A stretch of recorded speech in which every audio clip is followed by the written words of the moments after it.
there's a state rule being proposed that would make all housing electric. In other words, no more natural gas heat, which was a surprise to me because I myself in my home installed natural gas heat specifically, to save money and energy.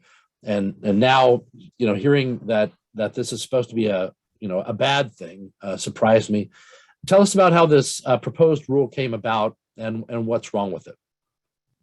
So Washington last year adopted a system to cap CO2 emissions and have it gradually decline to 5% of 1990 levels by 2050.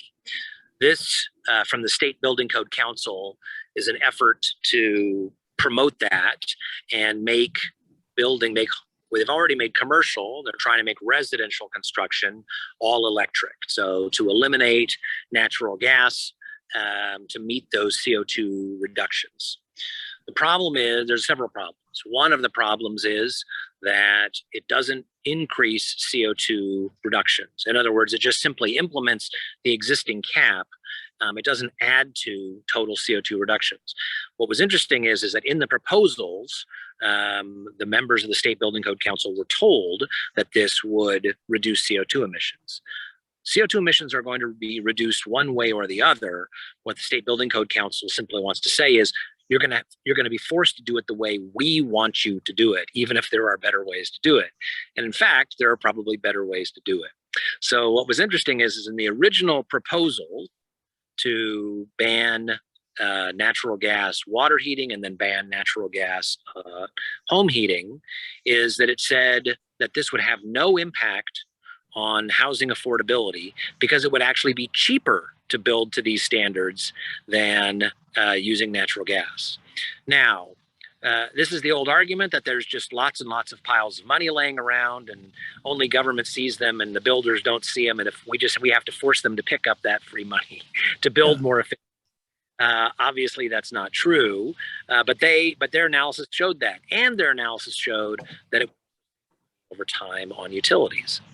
Well, there were a bunch of changes at the last minute, and they released a new estimate last week, right before they discussed this, literally 2 days before, and it found that, okay, actually this does increase building costs. Now, what's interesting is that they have to, if it increased building costs, they have to explain that impact, but they never changed the section that it said it has no impact. They just changed the analysis, but not the sort of the headline. So now they've admitted that it actually does increase building costs. But they said, don't worry, it actually reduces utility costs, and so you'll get that money back over time. The data that they were using to prove that is from the Office of Financial Management, and it was from 2019. But if you use the 2021 numbers from their own estimates, that flips. And actually doing this would increase utility costs. So we have gone in the course of a week from a proposal that would be cheaper to build and save money on utilities to a proposal that will be more expensive to build and will increase the cost of utilities, all while doing nothing, adding nothing, I should say, to total CO2 reductions. Now, why does it do nothing to reduce CO2 reductions? What was missing from the original proposal that shows that there is no environmental benefit to this?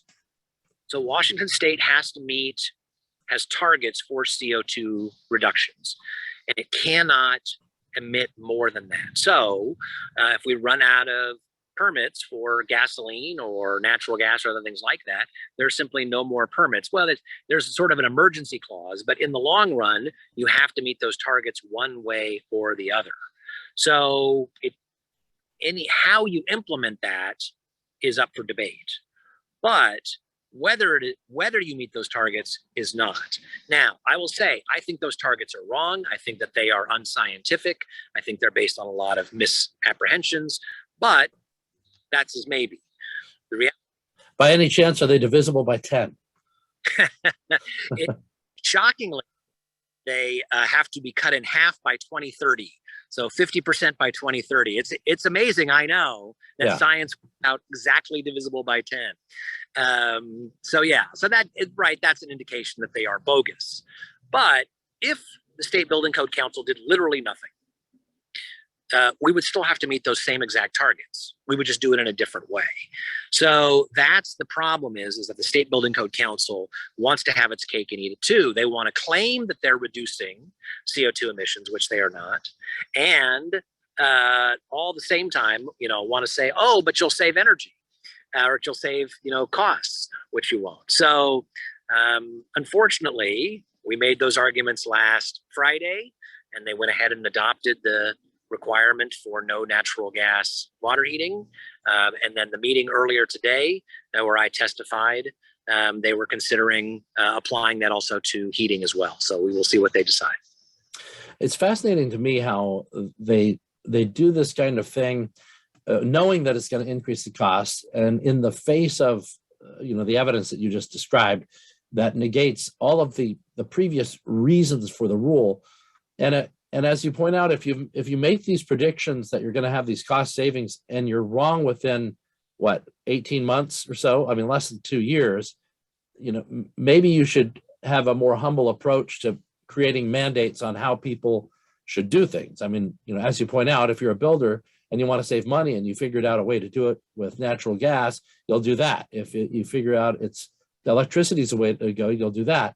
And with the changing electricity landscape, it seems like this is a mandate to put extra pressure on a grid that the governor and others are already wanting to put extra pressure on, with banning gas engines and cars and that aren't electric, and then tearing down the Snake River dams. I mean, there's a cascading effect on the electricity supply, I think. Well, and in fact, last Friday I brought that very thing up, which is that the Pacific Northwest National Labs released a study in 2020 rather, looking at what would happen if Washington State had 1 million electric vehicles, which is the goal by 2030. Now, I think that they will adjust that, but that's the goal at this point. And what they found is that, of course, it would increase total demand for electricity. But most of all, it would increase demand during peak hours when electricity is most expensive. And during the summertime, they estimate that it would double the costs of electricity during those peak hours. That does not take into consideration electrifying all houses at the same time. So I raised this issue, and the response from one of the members of the Building Code Council was, well, that's not our issue. Right? We're looking at this. That's not our issue. And so everybody is myopically looking only at their own little problem and not considering or caring about the cumulative impact of all of these sorts of things. California has had this approach, and they are looking at brownouts this summer. They openly admit that they're probably going to have brownouts this summer. So it's a really dangerous and I think reckless approach. And what I think indicates the game that they're playing is that they use the life cycle analysis using the tool from Office of Financial Management to show that costs will be lower and that there'll be savings. But when that same tool then turns around and says, no, actually costs will be higher and there won't be savings, they go, oh, we're going to do it anyway. Right? So the commitment is not to use the data that's available, and the data they do use, they only use it as long as it tells the story they want. Right. And of course, any projection, these projections are 50 years, over 50 years. Any projection longer than 5 years is bogus. 50 years ago, between the last 15 years, we've had the Great Recession and a pandemic amongst, and the creation of the iPhone. So lots changes that happens in 15 years. And so pretending that you can accurately predict 50 years out and then make a rational decision on that is foolish, which is why the dynamism and flexibility of the market is so much better than sort of these locked in concrete government decisions that pretend that we can see the future. Is there any possibility that, somehow the State Building Code Council would see the light and come to a more flexible position? So this meeting is actually, I should be clear, this meeting is a subcommittee, the energy subcommittee of the State Building Code Council. So the energy subcommittee is likely to adopt, they did adopt one, they're likely to adopt the other today, and then it will go to the full State Building Code Council. But the State Building Code Council members are appointed by Governor Inslee. So you tell me what the likelihood is that will turn down something that the governor has wanted when they are his handpicked members. So the governor himself has spoken up, and he wants this rule for us to rely on all electric houses, while at the same time combing reasons to remove hydroelectric dams. That's exactly right. And his study on all the ways that tearing down the dams would be a good idea will come out on this Thursday. We should point out he's had other studies that didn't come to the conclusion that he wanted. So maybe this study will finally do the trick for him. Who knows? Well, in fact, the last study that he did was, should we tear down the dams? And it was inconclusive. So this study is, okay, let's just assume that we tear down the dams. How can we deal with this? So if you don't get the answer you want, just the next study around, just assume that you get the answer you want and see what happens. Yeah, let's skip studying that first question and just go to how good would the aftermath of this be, and then define the terms that way. Todd, I have to tell you before I let you go, I saw a sad post. I just want to add one thing. Go ahead. No, I haven't verified the rumor that the name of the study is Tearing Down the Dams, Awesome or Super Awesome. So we'll have to wait till Thursday to see if that's the case. I saw a post from meteorologist Cliff Mast today lamenting some use of data and pictures in the Seattle Times, where they showed the story was basically snowpack is at a dangerous level. We've got dangerous droughts, and they show this very brown, barren landscape of Eastern Washington.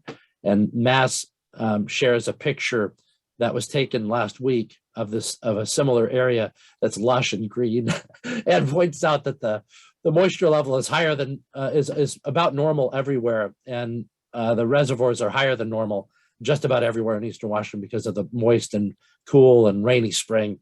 And yet he sounds a little like Linus, or I forget the Pigpen character or something in the Peanuts character that was just followed by a cloud, of sorrow because he can't figure out why the data keeps getting ignored by this major media outlet, and it's frustrating him. So I just thought I'd share that with you because you're not the only one now who's being tortured by the continued assertion that there's this massive snowpack elimination, despite all the data and the state's data and government's data showing that is not the case. So yeah, well, the reason I decided to take this call outside today is because it is literally the first day over 70 degrees that we have had all year, and we're into June, which gives you an indication of how cold and rainy and everything else that it has been. What is interesting is that I emailed the reporter who wrote that story. It was initially in the Spokesman Review and then picked up by the Seattle Times. And I pointed out to him that there was a claim in there by the EPA that said that snowpack has been declining no matter what starting point you choose. Now, the EPA always chooses the 1950s to show snowpack decline because the 1950s had very high snowpack. So basically any line you draw starting then has declining snowpack. But this is the first time I've seen them say, it doesn't matter when you start the trend, snowpack is declining. So I pointed out to them, I was like, well, that's not true. You go to the state climatologist's webpage, not my numbers, not the U.S. Department of Agriculture, who also keeps numbers, but the state climatologist. And if you start in the 1970s or 1980, it's actually upward, which is, a 40, 45-year trend. So the EPA, at the same time, they say, if snowpack is declining no matter what year you choose to start with, their own data and the data of the state climatologists show that's not true. So then they say, well, but it's better to have a longer trend. Okay, that's fine. You can argue about why 1955 or the 1950s are the best starting point, but you cannot then say that any starting point proves your point, as if only the starting point that you've chosen makes your point.